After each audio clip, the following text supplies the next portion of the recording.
Salut à tous, j'espère que vous allez bien, que la santé est au rendez-vous. Parlons d'un sujet qui curieusement reste tabou chez nous, l'argent de l'État. En Algérie, on a tellement vu l'argent public disparaître comme par magie dans les méandres de la corruption, des détournements, du gaspillage organisé, qu'on n'en fronce même plus les sourcils. Entendre que les fonds de la nation sont engloutis dans des usages douteux, même plus un choc, c'est devenu une routine. Et pourtant, de toutes les priorités nationales, il n'y a rien de plus fondamental que ça.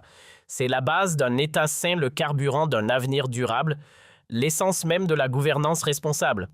Mais voilà, chez nous, ce sujet vital est relégué au silence. Tu veux savoir si ton pays est bien géré? Oublie les grands discours, regarde simplement comment ces chefs traitent l'argent du peuple. Où va-t-il? Comment est-il dépensé? Qui en contrôle l'usage?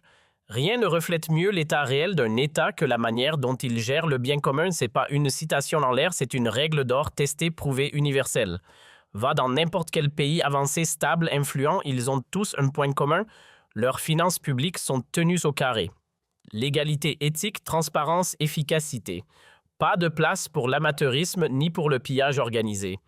Prenez n'importe quelle nation qualifiée de développée, vous ne verrez jamais ces fonds publics s'évaporer sans trace, être balancés comme des confettis par les fenêtres. Là-bas, dilapider l'argent de l'État, c'est jouer avec le feu. Parce qu'il y a des conséquences, parce qu'il y a des institutions. Mais ici en Algérie, on évite soigneusement le sujet. L'argent public chute, sujet tabou. Eh bien aujourd'hui, on brise le silence. Et on va pas parler de n'importe quoi, on va regarder de très près ce qui se passe derrière les murs du palais présidentiel d'El Mouradia.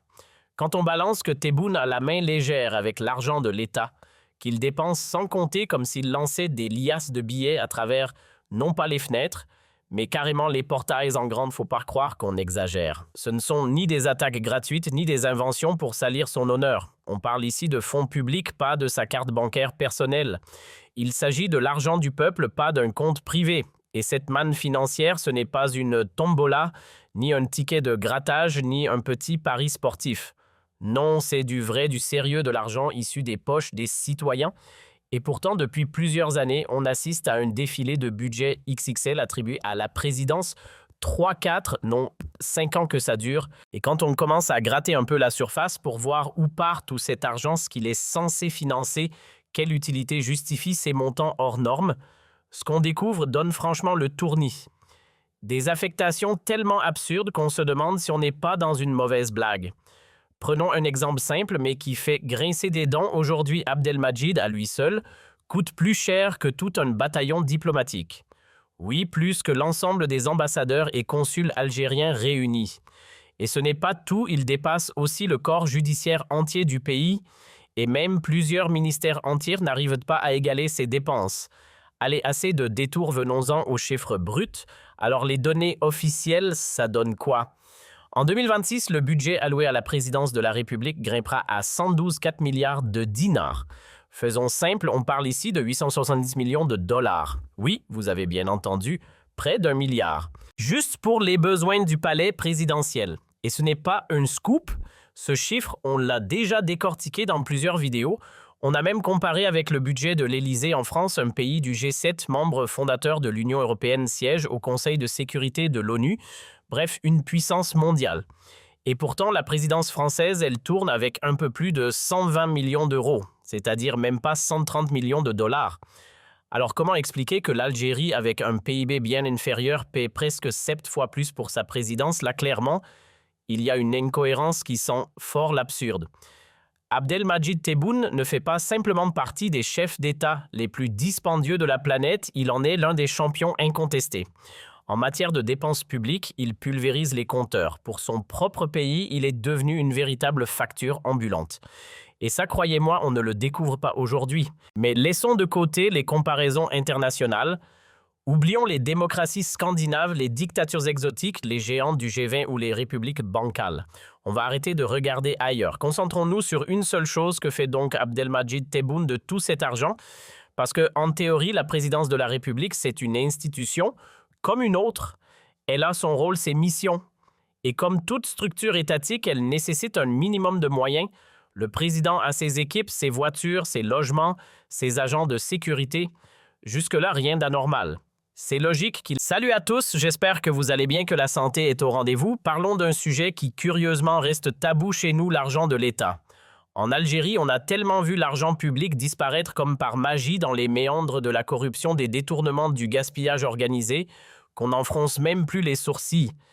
Entendre que les fonds de la nation sont engloutis dans des usages douteux, même plus un choc, c'est devenu une routine. Et pourtant, de toutes les priorités nationales, il n'y a rien de plus fondamental que ça. C'est la base d'un État sain, le carburant d'un avenir durable, l'essence même de la gouvernance responsable.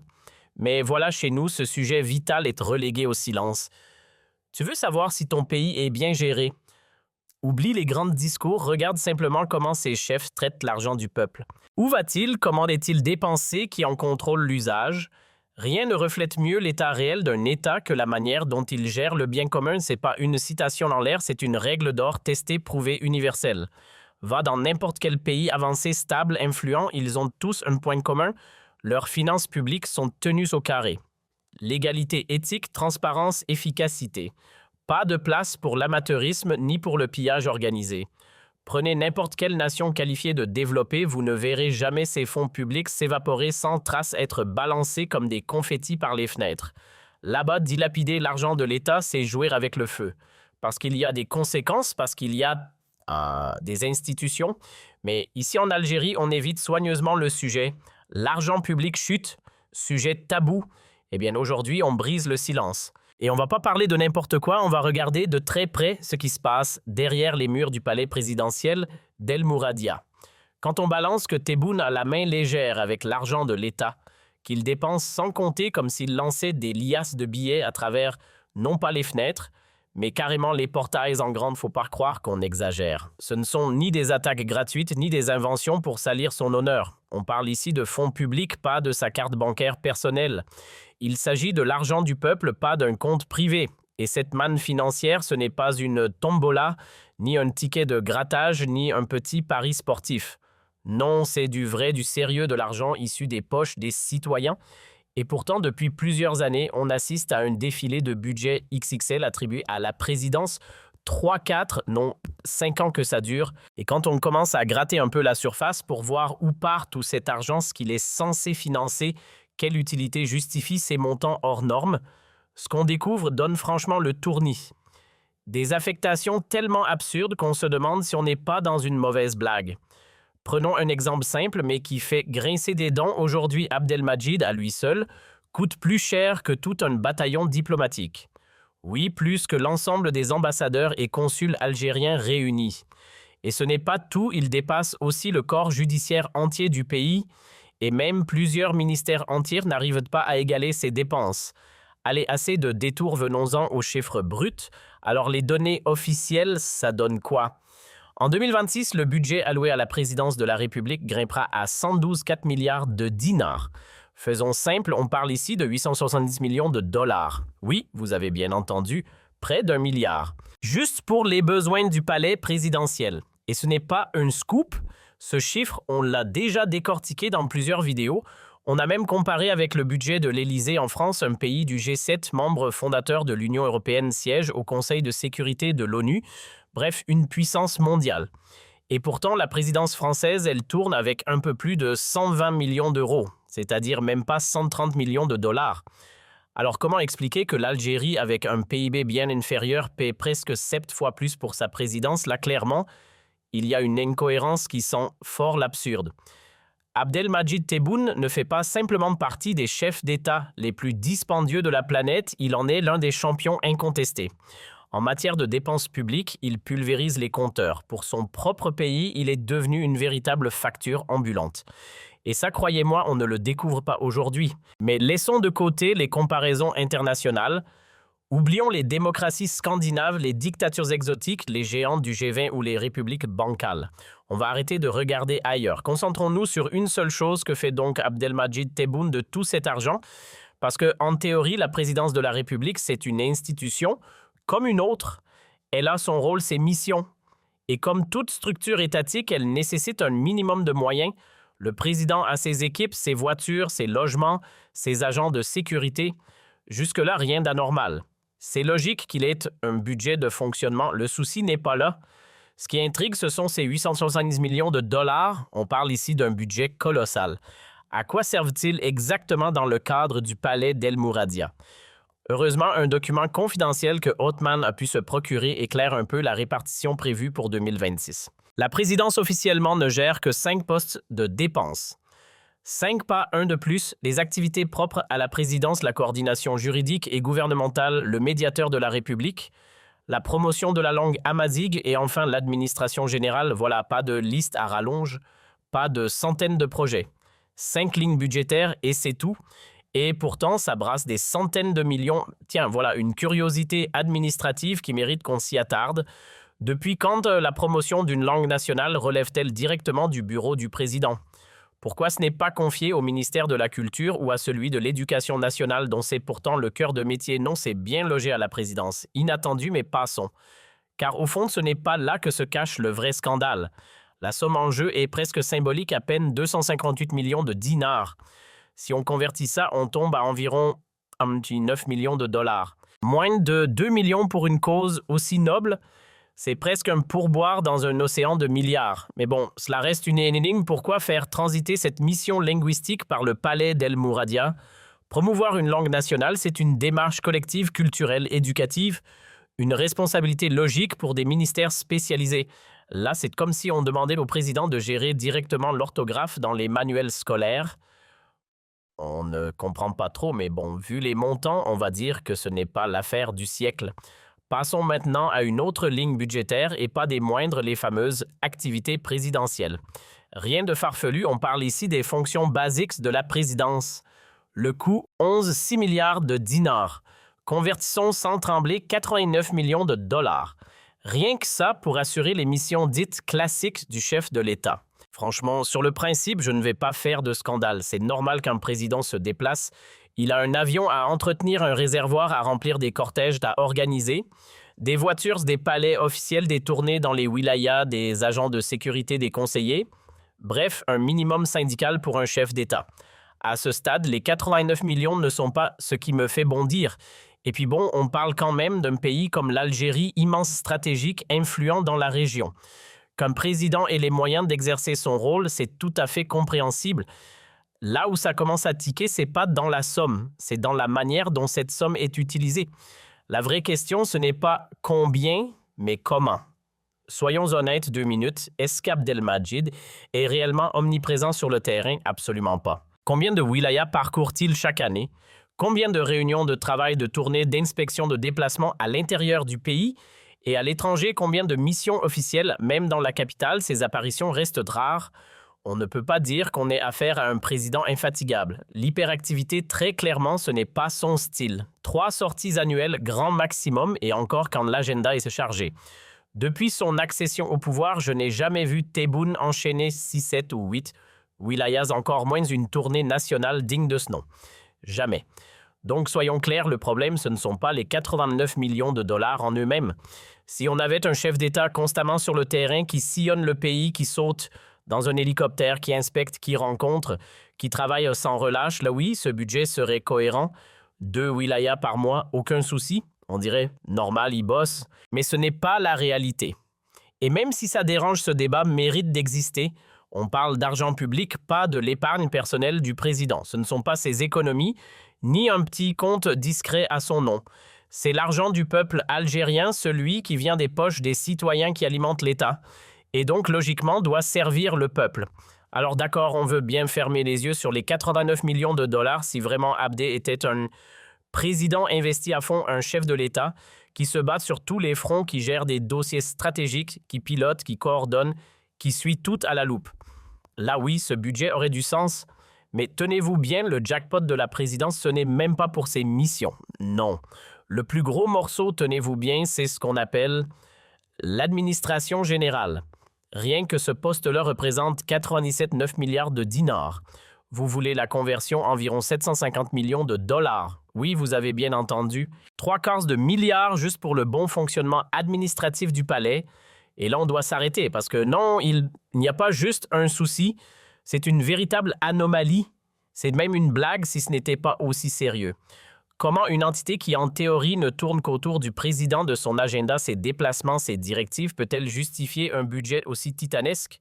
L'administration générale, c'est censé couvrir les salaires, les voitures, les logements, les frais généraux.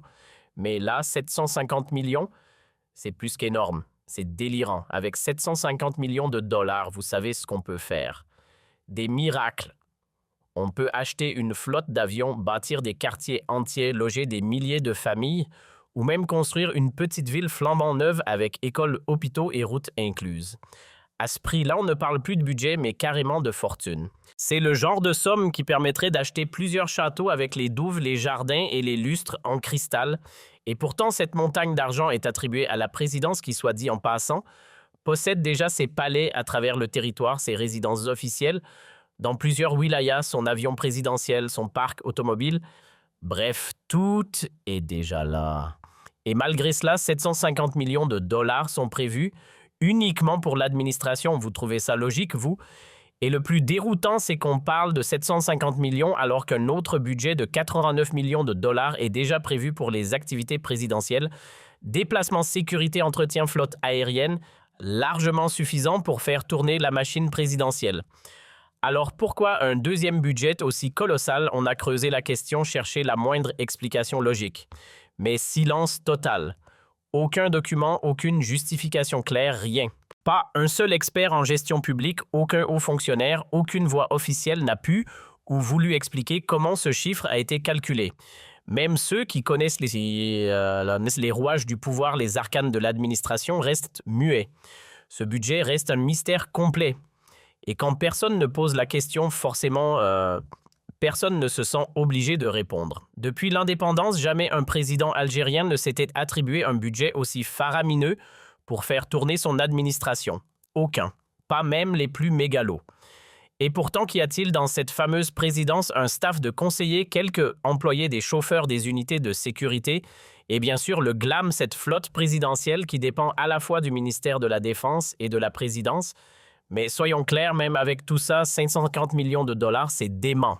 Complètement hors norme. Et si on met ça en perspective, accrochez-vous, l'administration entière du ministère des Affaires étrangères, je parle ici de toute la machine diplomatique, fonctionne avec un budget de 64 milliards de dinars. Et oui, c'est bien moins que ce que coûte uniquement la gestion administrative de la présidence. Et pourtant, la diplomatie algérienne ne chôme pas. 106 ambassades, 106 ambassadeurs, 32 consulats dans le monde, dont 20 rien qu'en France. À l'intérieur de ces représentations, on paye des diplomates algériens expatriés avec des salaires bien plus élevés que ceux des employés de la présidence à Alger. On paye aussi des agents locaux, souvent en devises alignées sur les niveaux de vie de pays comme la Suisse ou le Danemark. Bref, c'est une opération mondiale. Et pourtant, tout ce réseau coûte moins que le bureau administratif d'un seul homme. Cherchez l'erreur, prenez l'ambassade d'Algérie en Suisse, ou celle en Suède, ou encore celle au Danemark. Des pays où tout coûte cher, logement, salaire, vie quotidienne. Là-bas, entre les loyers exorbitants et les rémunérations des diplomates, chaque centime compte. Et pourtant, même en additionnant tous les frais de fonctionnement de nos ambassades dans ces pays de haut standing, on reste en dessous de ce que coûte l'administration du palais présidentiel en Algérie. Oui, vous avez bien entendu. Alors mettons les chiffres sur la table. 64 milliards de dinars, c'est le budget global de l'appareil diplomatique. Traduction, environ 570 millions de dollars. Et face à ça, l'administration du palais d'El Mouradia à elle seule dépasse allègrement les 750 millions. Vous le sentez venir, le bug? Parce qu'il y a clairement quelque chose qui cloche ici. Et croyez-moi, on n'a pas encore tout vu. Prenez juste un ministère comme celui de la justice. Vous pensez que ça coûte cher? Attendez de voir. Son budget administratif tourne autour de 7 milliards de dinars. Et pendant ce temps-là, la présidence de la République, elle aligne presque 98 milliards. Vous imaginez, le palais présidentiel coûte 14 fois plus que le ministère chargé de rendre la justice. Là, on n'est plus dans l'absurde. On touche le surréaliste. Logiquement, on s'attendrait à ce que la justice, pilier fondamental de toute démocratie, emploie plus de monde que le service RH du palais présidentiel. C'est du bon sens. Et pourtant, on dirait que c'est l'inverse. Allez comprendre. Prenons un autre ministère stratégique, celui des Finances. Ce mastodonte gère tout impôt, douane, contrôle fiscal, lutte contre le blanchiment d'argent, inspection générale et j'en passe. Une véritable machine de guerre économique.